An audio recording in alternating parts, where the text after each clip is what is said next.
Hello guys and gals, and welcome. So we went over the Sorceress Codex of Power Entries, we went over the Barbarian Codex of Power Entries, the Rogue, and also the No Class Codex of Power Entries.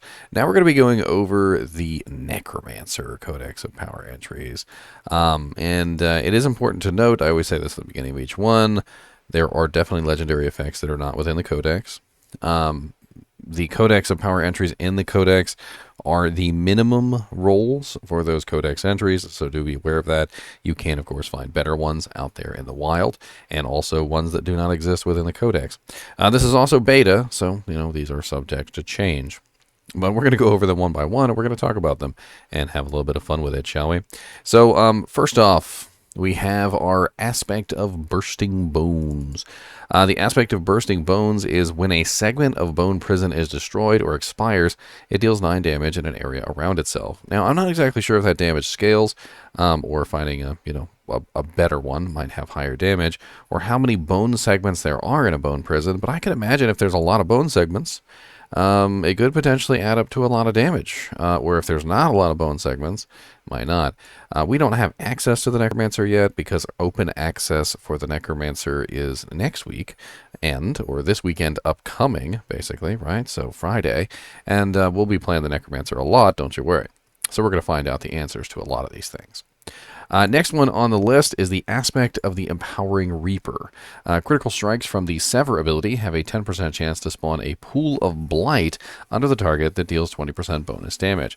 This effect can only happen once every 3 seconds. So nice little pools of poison blightiness underneath of the targets, which doesn't sound too terrible. Aspect of the Grasping Veins. Gain 10% increased critical strike chance for 6 seconds when you cast Corp Tendrils. You deal 30% bonus critical strike damage to enemies damaged by Corpse Tendrils. So sounds like a very nice Corpse Tendril ability. So that when you're casting that, you're also using your other main damaging ability, getting that nice crit strike chance increase, and the critical strike damage bonus. Next on the list is the Aspect of Plunging Darkness. The Aspect of Plunging Darkness is Bone Prison spawns a pool of blight that deals 50% bonus damage over 6 seconds. Sounds like that might go very well with the other one that causes that has the Bone Prison exploding. So you've got a pool of blight underneath them, and if they escape, it explodes, or if it expires, it explodes. All of which seems like could be very useful. We also have the Aspect of the Potent Blood. While at full life, blood orbs grant 10 essence. And as you can see down there, it says blood orbs heal you for 15% of your maximum life when picked up. We also have the Aspect of Reanimation. Your skeletons gain an increased damage while alive, up to 20% after 10 seconds. I'm a little bit worried about that one because, well, they only live for 10 seconds. Like 10 seconds is a long time. Are my skeletons dying that quickly? That 10 seconds is a long time? Like, if this is, I'm a little worried now.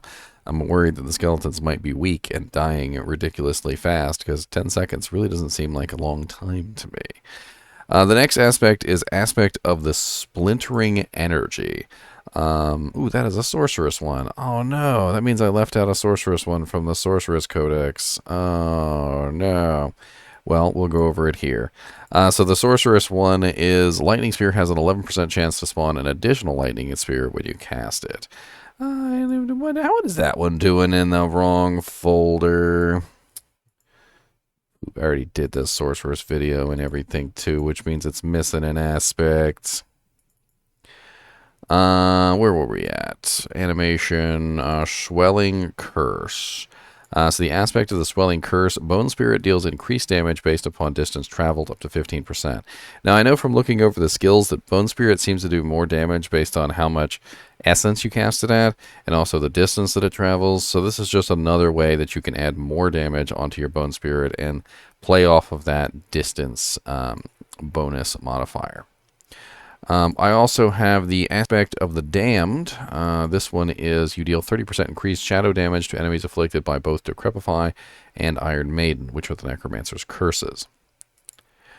We also have Aspect of Torment. Critical strikes with bone skills increase your essence regeneration by 20% for 4 seconds. So a good way that you can increase your usable mana pool, essentially. I know they call it essence, but it's mana. I don't know why they decided to change all the names. I guess it just makes it easier for them to control each individual system as opposed to having one all-encompassing power, which then you'd have to control across all characters, which it makes it difficult, but I still wish they would not have a different name for every single resource. Next is the Blighted Aspect, which is you deal 50% increased damage for 6 seconds after Shadow Blight key passive damages an enemy 10 times. Now, Shadow Blight is a capstone ability. So it's important to remember that some of these aspects are actually enhancing or working off of the capstone, which means that if you don't have the capstone, you're not going to be able to use these. Next is Bloodseeker's Aspect, which is Blood Lance deals times 15% increased damage to its primary target per lanced enemy. So you can actually lance multiple enemies with the Blood Lance, which is kind of interesting. So stacking that would allow you to get a lot of extra damage, depending on how many monsters you had lanced at that particular moment. Next is Blood-Bathed Aspect. Blood Surge's Nova echoes again after a short delay, dealing 70% less damage. So this is basically just like a free extra surge of the Blood Nova effect. So if you are going to be a Blood Nova Necromancer, it sounds pretty powerful. Fast Blood Aspect. Blood Orbs reduce your ultimate cooldown by 0.5 seconds. So if you're going to be a Blood Necromancer and you're going to have Blood Orbs all over the place, you could potentially build this to reduce your ultimate cooldown so you could spam it a little bit more nicely.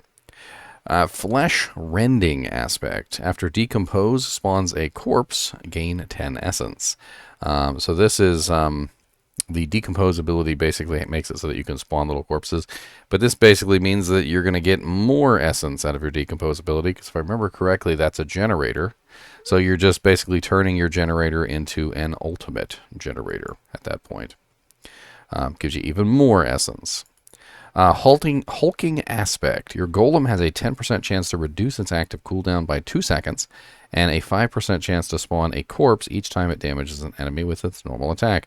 So this would make it a lot easier for you to keep your golem alive, perpetually, essentially. Requiem Aspect. You gain 3 maximum essence per active minion. So this would be something that you would pick if you're going to do like a full summon Necromancer. Sacrificial Aspect. Your sacrifice bonuses are increased by 15%. So basically, if you choose to go the other route, which is where you sacrifice all your minions for the bonuses that allow you to hit harder or have more crit chance or whatever it may be, this basically increases those bonuses by 15%, which is certainly very nice, because if you're going to sacrifice your army, why not get the most benefit that you can out of sacrificing your army? Splintering Aspect. Bone Spear's primary attack makes enemies hit beyond the first vulnerable for 1.5 seconds. Bone shards from the Bone Spear deal 50% bonus damage to vulnerable enemies and pierce them.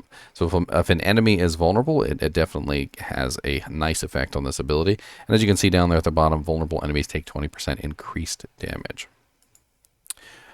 Next on the list is the Torturous Aspect. Enemies afflicted by your Iron Maiden have a 15% chance to be stunned for 1 second when they deal direct damage. It's actually kind of neat. So basically just having them constantly be stunned when they hit them with Iron Maiden up sounds pretty defensive in my eyes. Could be an interesting way to keep the monsters from overwhelming your army.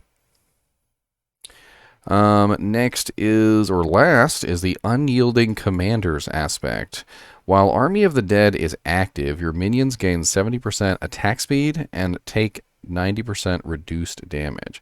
So definitely a strong one to increase your minions while you have the Army of the Dead active, and make your minions essentially attack way faster and also take way less damage during the duration. I think that's pretty much it for the Necromancer. That one went by way too fast, even with the Sorceress one in there. I'm interested to see how all these turned out with the Necromancer coming on Friday with the open beta, and I hope to see you all there. As always, thanks for watching, and keep watching.